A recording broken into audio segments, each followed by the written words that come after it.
Imágenes de subir, imágenes de soñar, llenando un lugar vacío. Cientos de momentos fríos y soledad.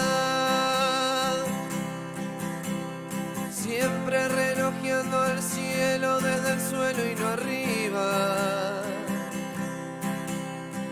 Sin saber si creer, si esta elección de vida valdría mi fe.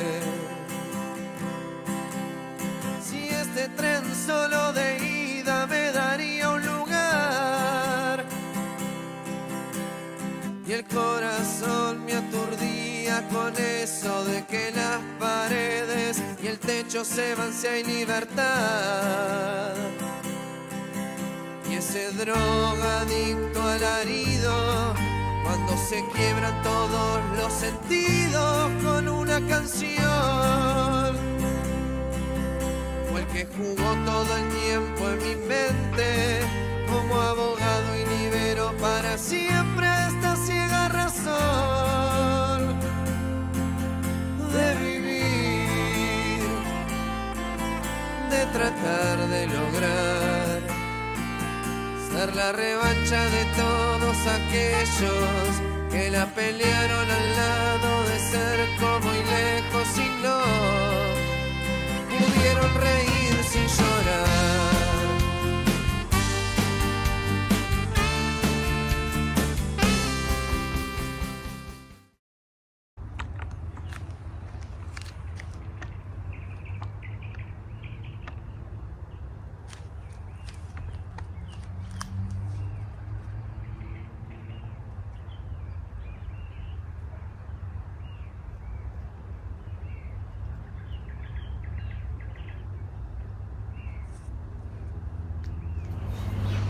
Me presento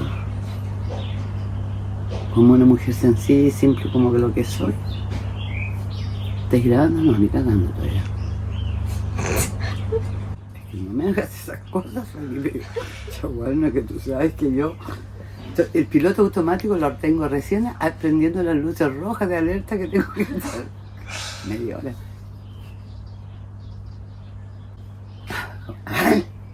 Ya. El Felipe, que es el autor de todo este documental, me pidió que yo le recordara quiénes éramos acá en Chile, ¿te parece? Y para poder transmitir eso, que es muy largo y muchos años, lo vamos a simplificar hablando en realidad de las familias que llegaron acá a Chile. Yo en este caso estoy hablando por el lado materno de Felipe, de la familia del lado materno de Felipe, que tienen su gran historia. Vivía aquí, muchos de ellos alcancé yo a escucharlo cuando ellos me lo contaron cuando estaba vivo, y el resto por cuentos de otras familias que también las conocieron, de las dos familias las dos familias a las cuales yo más conozco, que son la familia Soterel Trinkel, que eran los ascendientes por el lado materno de mi mamá, y los Chesta Soterel, Chesta Peina, que eran del lado paterno. Ya, pero como siempre las mujeres en las familias son más importantes que los hombres, voy a empezar por el lado materno. Mi mamá, ella se llamaba Elvira, que era una mujer muy especial y yo creo que todos la querían mucho. Ella muchas veces siempre contaba de su familia y para ella su madre era lo más importante y es la base de la información que tenemos ahora en este momento de esa familia. Por lo tanto, voy a empezar con los primeros que llegaron a Chile de ellos. Por el lado de mi abuela, que se llamaba Albertina Trinkelbach, llegaron a Chile en el año 1904. Mi abuela tenía 4 años cuando llegaron acá. Ellos fueron colonos procedentes de Alemania que se vinieron cuando en la parte histórica, cuando se empezó la colonización del sur de Chile y llegaron ellos. Ellos vinieron dentro del sistema de colonización del cual dirigía Vicente Pérez Rosales.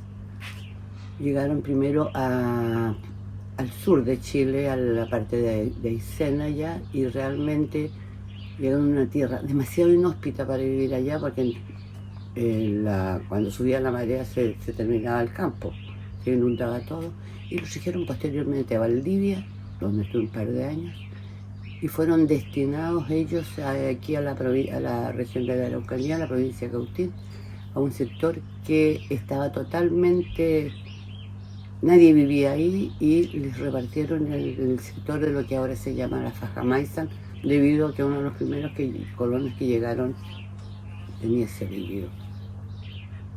Esas tierras eran humedales, mucha agua, está todo inundado. Tanto es así que a los agrimensores que repartían las tierras los tuvieron que llevar en hacha. Como los gringos eran grandes, y ahí iban haciendo la repartición. Y se les asignó a cada familia 70 hectáreas, un tehuelle y madera para hacer la casa. Y así empezó la Faja Maizán, que en la vida hoy día no se imaginaría nunca cómo empezaron. Y ahí la mayor parte de las familias eran de origen alemán, muchos venían de Rusia, otros de otros países que habían llegado a su tierra y los remitieron para. Explícanos dónde estamos, qué estamos haciendo aquí, qué vamos a hacer. En este momento, sí, estamos en la casa del Edi Soterel, que es un primo hermano que tiene un restaurante acá, y vamos a aprovechar de almorzar para después seguimos al cementerio de Comuy. Muy Y bien. cuando estemos en el cementerio, lo recorremos y de ahí ya marchamos de vuelta para Villarrica.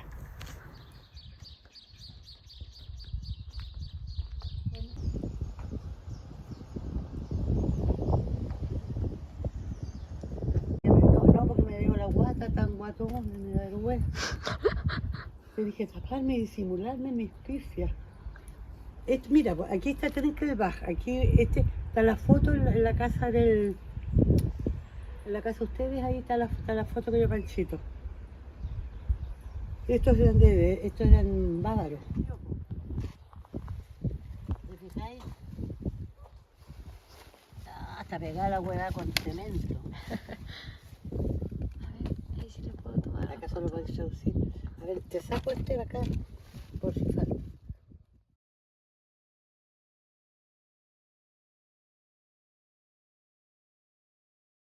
Eso sería por la parte de mi abuela materna, de mi abuelo materno. Ellos eran la familia, eran originarios de Suiza y de apellido, ellos eran los Soterel Streit. Mi abuelo se llamaba Fernando Soterel Streit, quien más adulto ya grande se casó con Albertina. Y ahí empieza ya el nacimiento de la familia en Chile, ya con hijos chilenos, ¿no es cierto? Y ya asentados en ese sector. Y ellos formaron su familia y tuvieron 4 hijos. El mayor Osvaldo, casado con Irma Chilling, que tuvieron 3 hijos. Fernando, que murió muy joven, por lo tanto no tuvo descendientes.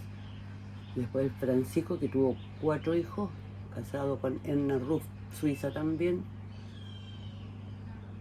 Y mi mamá, Elvira, que se casó no con un inmigrante alemán, sino que con Sergio Chester, que era de origen italiano-francés.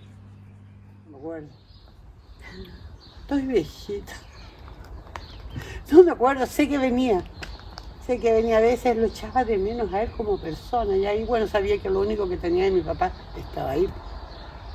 Así que venía pero después ya me convencí que no, que mi papá ya no estaba. Es una simbología. Ya.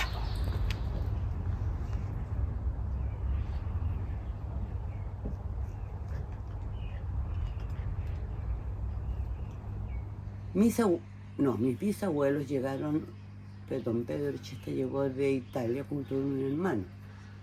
Fue bien especial la llegada de esos dos hermanos porque tuvieron sus problemas, ¿no es cierto? Y se instalaron en el sector de Lautaro, donde distribuyeron una panadería.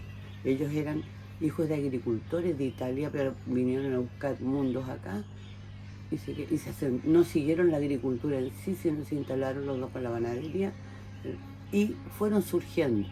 Y dentro de la vida en esa época, el panadero no solo hacía el pan, sino que lo salía a repartir al pueblo.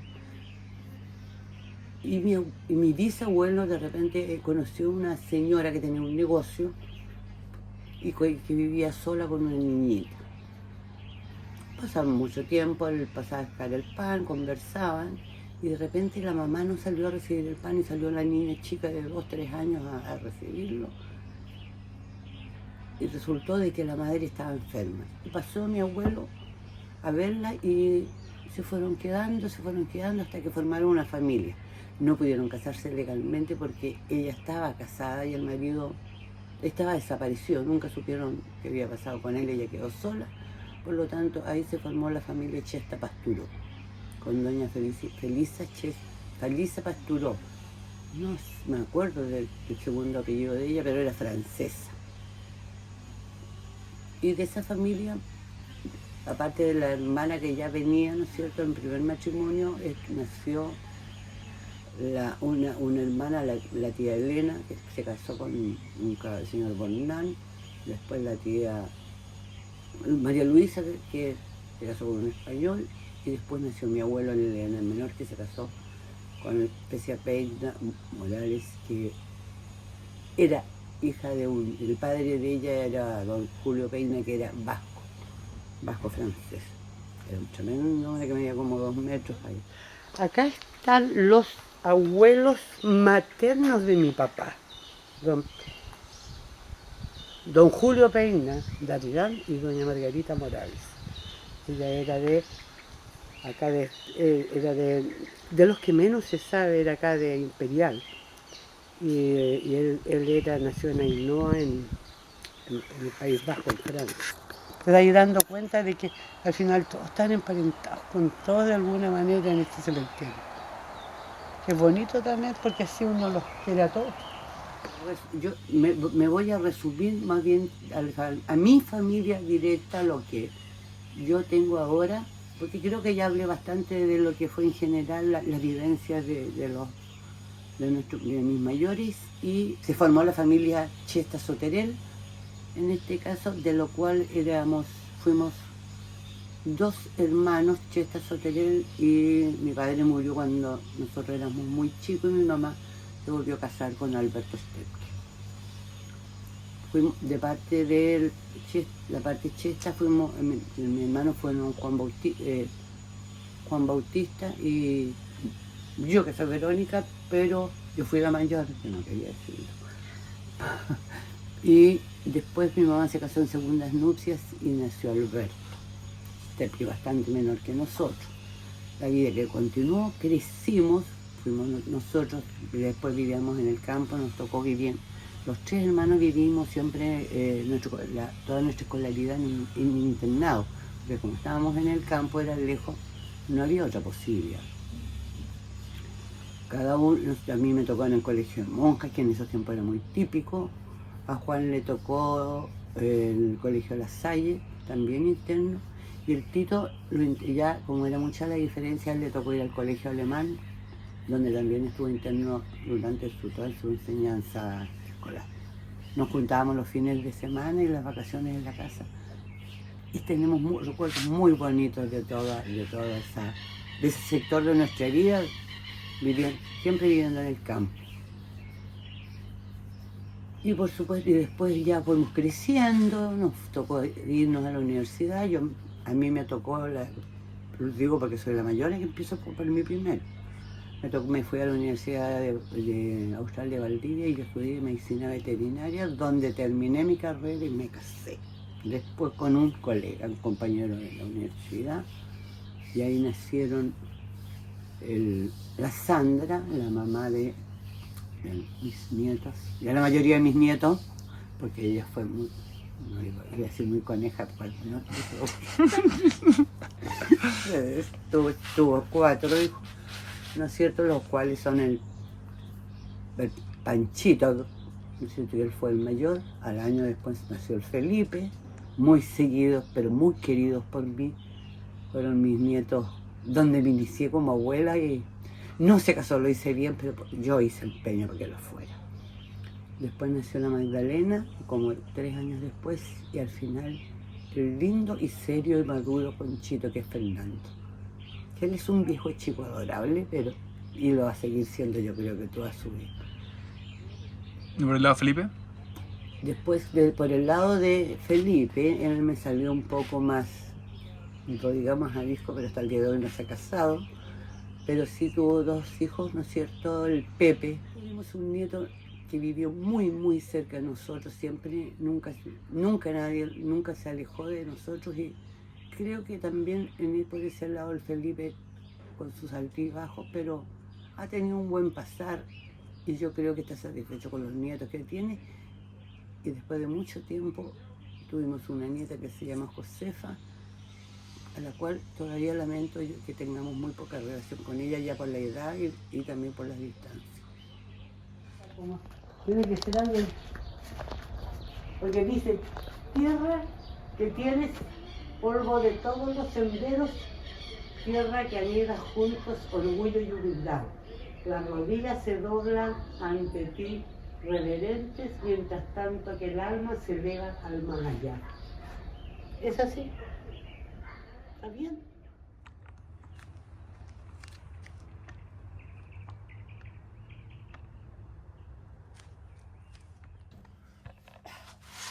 Dale nomás, ya estoy grabando.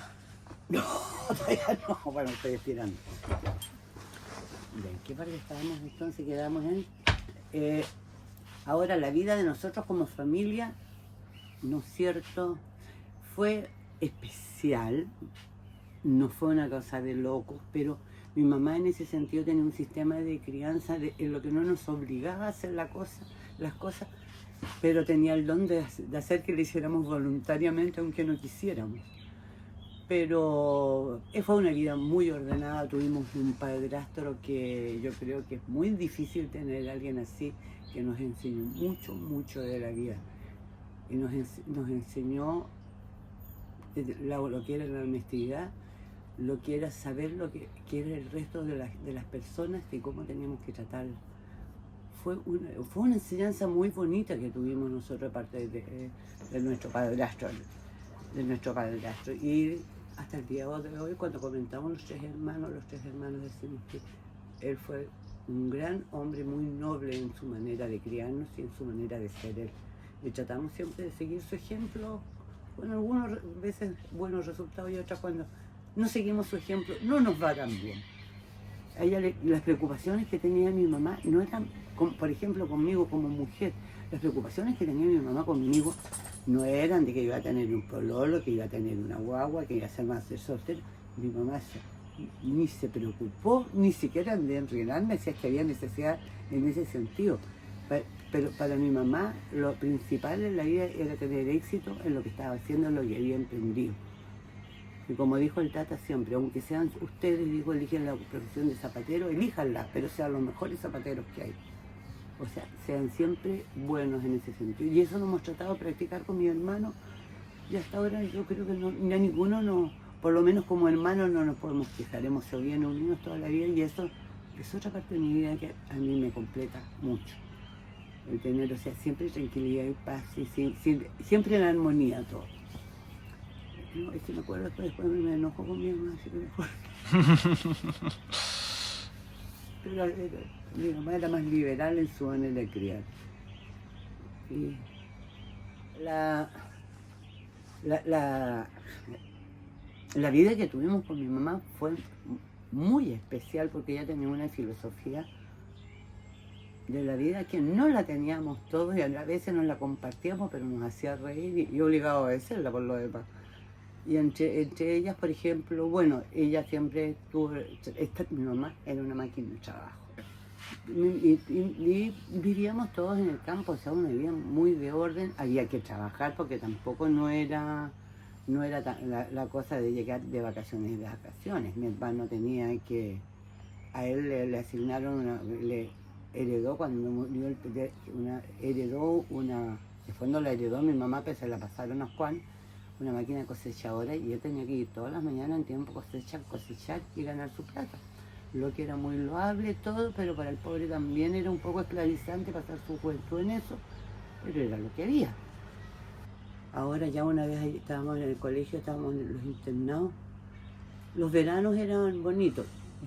Mi mamá hacía trabajar. Yo reconozco que a mí nunca me hizo trabajar mucho porque mi padrastro me defendía y decía que yo no necesitaba trabajar tanto, porque yo era la regaladora de la casa porque era la única mujer. Y yo me aprovechaba y hacía lo que yo quería.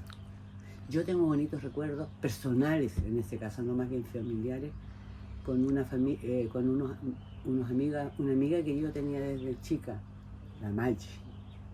Y ellas vivían en otro campo y yo me iba, todo el mes de enero me iba a la casa de ellos en Builío, y fueron otras vivencias, otra vez que yo tuve que sola no habría podido tenerlas. Tenía una amiga hermana que tenía hartos hermanos, así que también fue una vida bien especial y alegre. Yo me iba todo el mes de enero y de vuelta después ya en febrero ya llegábamos a la casa porque venían todos los parientes de Santiago y había que trabajar. Pero lindo. Fue una bonita experiencia, o sea, como escolares, viniéndonos cada 15 días al campo y el resto en el internado. Para mí me era más fácil porque toda mi familia vivía en Pichusquén. Así que yo podía salir a veces, me iban de mis abuelos, otras veces. Bueno, nos quedamos internados porque pasábamos bien. ¿Tú naciste en Pitrufquén? Yo nací en Pichusquén, mis hermanos no, y el Juan nació en Pichusquén también, porque en esos tiempos nadie iba a una clínica a tener las guaguas y había una matrona, la señora Cofaboc, que yo creo que nos sacó a todos los chiquillos que vemos en Pichusquén. Ella nació bajo el ala de ella, digamos, como matrona. Después que ya crecimos, llegó el momento que nosotros nos fuimos después a vivir al campo y llegamos a Pichusquén solamente a estudiar, yo y Juan en Temuco. Y llegó el momento que crecimos, salimos del colegio y nos tocaron los rumbos ya más especialistas. Yo me fui a estudiar veterinaria, eso es lo que yo le dije, en Valdivia. Bonito Valdivia, una ciudad muy linda, pero para mí fue bastante especial, porque yo, viviendo en el campo, pasando toda mi vida, digamos, la básica y la media del colegio en un internado de monjas, que éramos puras mujeres, llego a la Universidad de Valdivia, quedé en medicina veterinaria, y resulta que durante el primer año habíamos 5 mujeres dentro de la carrera, éramos 100 y tantos que postulantes, y ya en segundo año quedé sola, era la única mujer y 30 hombres, claro. Así que ya fue otro aspecto de mi vida del que me cambió otra vez todas mis rutinas, porque ahí ya no era la amiga ni nada, o sea, había que estudiar y eran 30 hombres más. Se podría decir que fuiste de las primeras mujeres veterinarias del sur de Chile, ¿no? Yo era la sexta mujer que terminó la carrera. En sexta mujer que terminó la carrera en el sur de Chile. Claro. Mira. Porque primero las postulantes a la escuela veterinaria eran muy pocas. A veces en otros cursos habían 2, habían 3 mujeres y el resto hombres, y yo no sé, y a mí me tocó ser la única mujer. Fueron vivencias muy lindas porque tengo muy buenos recuerdos, porque yo integré a mis compañeros como hermanos. Por lo tanto, tuve 30 hermanos en la universidad. Tuve mis pololos también, pero las vivencias en general con ellos buenas, en las giras había que ir, y bueno, y de repente también había que compartir donde dormíamos, y teníamos todo un sistema para que yo no fuera a acostar antes y todo fuera pulcro y correcto, y siempre ellos fueron muy correctos conmigo, lo que siempre se los agradezco a ellos. Hasta el día de hoy nos juntamos y todavía lo pasamos bien, ahora ya todos casados, con nietos, pero todavía gozamos nuestra amistad de esa época. Cuéntanos un poco cómo conociste al Memo. Bueno, y entre todos los estudiantes que habían, ah, imagínate, debemos haber sido unos, quizá con los 33%. Debemos haber sido unos 200 alumnos en esa época de la universidad. La universidad estaba en su pleno apogeo en esa época, porque con la carrera veterinaria recién creada era una novedad para el sur de Chile. Y como en tercero, como en cuarto año, conocí teniendo yo otros pololos antes, sí, unos grandes amores también por ahí, uno. Pero de ahí conocí al con el que me casé, a Guillermo Ibáñez, que es el papá de la Sandra y de Felipe. También veterinario, él tenía una cosa que yo no tenía, él tenía una perseverancia y al estudiar tenía algo que no teníamos todos y que yo lo admiraba mucho en él, era que después está casado, él todos los días estudiaba una hora asuntos veterinarios para ir aprendiendo más, tenía mucha hambre de saber. El resto fue un matrimonio normal y creo que, bueno, murió el joven, pero ya los chicos estaban adultos, ya tenían, la Sandra ya tenía su familia formada y no puedo quejarme de la vida yo, porque yo si sumo y resto veo que siempre la suma es mucho más que lo que uno puede restar de lo malo. Así que no, en esa parte mi vida hasta ahora ha sido buena. Y mis nietos, ¿qué quieren que diga? Con 4, 6, chucha ya, no, 4 de la Sandra y 2 de Felipe. Todavía estoy pensando cuál es mi regalón, pero no lo voy a decir. No, pero los quiero a todos igual, porque son realmente unos nietos que ya hasta los quisiera cualquiera tener. No todos los nietos son como eso, y eso también le doy gracias a la vida, porque ellos me mantienen bien ahora.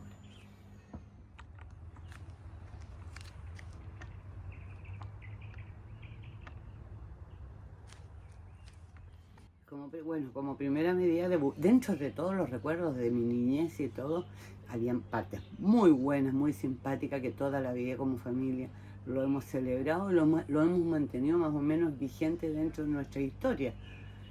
Y entre ellas, el hecho de vivir en el campo nos dio a los 3 hermanos mucha unidad en el sentido que no teníamos con quién va a jugar, excepto el Tito, que él tenía sus amigos especiales. Pero y siempre nos juntábamos con nuestros abuelos, ellos estaban vivos y ellos nos contaban muchas historias. Y una de las historias bien especiales que tuvimos fue que cuando llegaron mis abuelos a Chile, que venían de Alemania, ellos eran originarios de München, claro, en Baviera, cosa que a mí me preocupaba mucho, porque cuando chica yo entendí que no era Baviera, que era... O sea, que mi abuela no era bávara, yo entendí que mi abuela era bárbara. Yo tenía pánico cuando chica, me da vergüenza. Cuando me decían, ¿de dónde son tus abuelos alemanes? Sí, pero ¿de dónde? No sé, decía yo, porque yo entendí, claro, eran bárbaros, pero yo entendí bárbaros. Entonces yo no voy a ser pariente del bárbaro ninguno, eso la negaba, pero... ¿Y ella? Y eso me daba como que vergüenza, pero después entendí que no tenía nada que ver, pero... Era un toque que tenía yo, que en el sentido que no quería que conociera a mi abuela Bárbara. Y ellos fueron muchos hermanos, de los cuales cuando se vinieron a Chile murieron muchos también, eran como 16 hermanos, de los cuales sobrevivieron 5. Y dentro de los sobrevivientes había uno que fue el único chileno que nació en Chile, que se llamaba Alberto, pero todos lo conocíamos por el Pildo, porque fue una persona especial que yo creo que está muy avanzada en sus ideas y su forma de ser a la época en que él nació. ¿Alberto cuánto, perdón? Alberto Trinkel, Trinkel, hermano de mi abuela. Y él para mí, era el que le daba la vida a sus hermanas, porque él siempre era como un poco giroloco, hacía inventos. Le inventaba, por ejemplo, una vez decidió que él se iba a ir a Argentina, y acomodó una bicicleta en esos años, estoy hablando yo en el 1920, por ahí, acomodó su bicicleta y con la fuerza del pedaleo de la bicicleta, él calentaba una ollita y cruzó la cordillera cocinando y pedaleando para poder comer. Y llegó a Argentina y estuvo un tiempo allá, después volvió y así tuvo una serie de historias. Otra vez había había un bosque muy grande en Temuco y con unos enormes árboles y nadie podía cortar esos árboles que quedaron a la mitad de la ciudad. Y resulta que un día mi tío Pildo fue a hablar con la municipalidad y le dijo que él les cortaba los árboles sin dañar los entornos, siempre y cuando le dejaran un árbol que él iba a elegir, porque él quería vivir en la casa en un árbol. Y por supuesto, todos encantados que les cortaran los árboles, todos lo hicieron. Cortó los árboles sin hacer ningún daño y él arregló su casa y la hizo su casa en este árbol que, digamos, podría haber sido de 3 pisos, porque en el primer piso tenía su cocina, su dormitorio, no su taller, en el segundo piso, hablemos en tamaño árbol grande, su dormitorio, y en el tercer piso él puso una terraza donde él tocaba acordeón. Era muy conocido por la gente en Temuco, fue un personaje muy especial. Era tan especial que él salía a ganarse la vida durante la semana, pero todos los días domingos él se ponía su terno, se vestía impecable y se iba a comer al hotel, a almorzar al Hotel La Frontera. Ese era su rutina de toda su vida y así fue. Bueno, después, bueno, ya con el tiempo falleció, como fallecieron todos, pero fue bien especial, y con el trato con sus hermanas, la sacaba a andar en moto, eran unas señoras gorditas que no se atrevían, pero él tenía un poder de convencerlas y la sacaba a andar en moto por todo Pichusquén, feliz de la vida. Sería esa una de las historias. Hay otras, pero ya más... Él fue más especial por su, no digamos lo que era, sino que por su manera de ser y de cómo tomaba la vida. Fue muy bonito. Ay, eso me pone melancólica. ¿Qué cosa? El pensar en lo que yo quisiera para mi familia, lo que yo siempre he querido para mi familia. Yo siempre he querido que mi familia sea muy unida, sea muy consciente y sean humildes. Humildes con su bienestar y humildes en relación a las otras personas, que sepan reconocer al ser humano, como persona, más que más por lo que da que por lo que tiene. Y creo que eso, con algunos defectitos, digamos, que estoy tratando de ver, acaso puedo corregir, que sean humildes, que sean sencillos, pero a la vez sean sabios. Y para ser humilde y sencillo hay que tener mucha sabiduría para saber aplicar y entender al resto de la gente. Y la empatía es una de las cosas más importantes para mí. He tratado de hacerlo yo desde que aprendí que se podía hacer, y he tratado que mis nietos y mis hijos sean iguales. Me resulte o no, la vida lo dirá, pero hasta ahora yo creo que voy bien. Que son tan empáticos. Corta eso.